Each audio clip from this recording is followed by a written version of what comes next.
हा मंडळी, मागच्या भागात आपण एम पॅटर्न बद्दल बोललो होतो.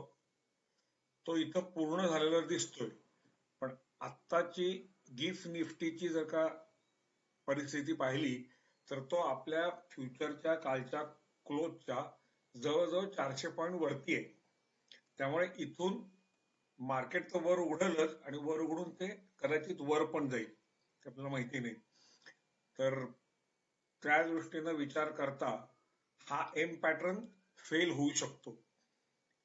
दुसरी गोष्ट, आपल्या सॉफ्टवेअरमध्ये जर का बघितलं तर 5 DMA अपच आहे, पण 34 DMA डाऊन आहे. म्हणजे ही अजूनही द्विधा मनस्थिती आहे. हे वर जाईल का खाली जाईल यातलं निश्चितपणे आता सांगता येत नाही. जेव्हा दोन्हीचा रंग एक होईल तेव्हा तो रंग जो असेल, हिरवा असेल तर वर जाईल आणि लाल असेल तर खाली जाईल. हा साधा हे असतो.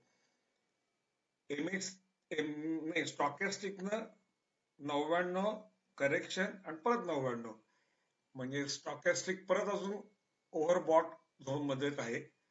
RSI अजूनही डाऊन आहे आणि MACD मात्र अप आहे. MA क्रॉसओव्हर डाऊन आहे, त्याला तर वेळ लागेल अप यायला. पण मेन RSI अप यायला पाहिजे. त्याशिवाय रिलेटिव्ह स्ट्रेंथ इंडेक्स असा त्याचा फुल फॉर्म आहे. तर त्यामुळे जोपर्यंत रिलेटिव्ह स्ट्रेंथ त्याच्यात बिल्ड होत नाही तोपर्यंत बाजार वर जायला थोडा रेजिस्टन्स आहे असं आपल्याला म्हणावं लागेल.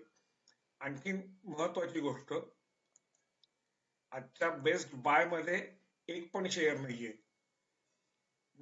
नंतर बेस्ट सेल मध्ये पण शेअर नाहीये, म्हणजे न्यूट्रल आहे ते, त्याच्यात आता काहीच आलेलं नाहीये. जसं जसं मार्केट वर जाईल, म्हणजे निफ्टी वर जायला लागेल, तसं तसं बेस्ट बाय मधले शेअर वाढत जातात आणि बेस्ट सेल मधले शेअर कमी होत जातात. तर हा फरक आपल्याला आता पुढच्या सबसिक्वेंट ज्याच्यात दिसू शकेल. ओव्हरऑल वर उघडणार याच्यात तर काही शंकाच नाही, कारण ते गिफ्ट निफ्टीच सांगतोय. प्री ओपनच्या क्लोजलाही ते कळेल, पण पुढं ते काय करतंय हे बघणं निश्चित आहे. का वर उघडून परत नेहमीप्रमाणे खाली येत आहे हे आपल्याला आजच्या दिवशीच्या मुवमेंटमध्ये बघायचं आहे. तोपर्यंत राम राम.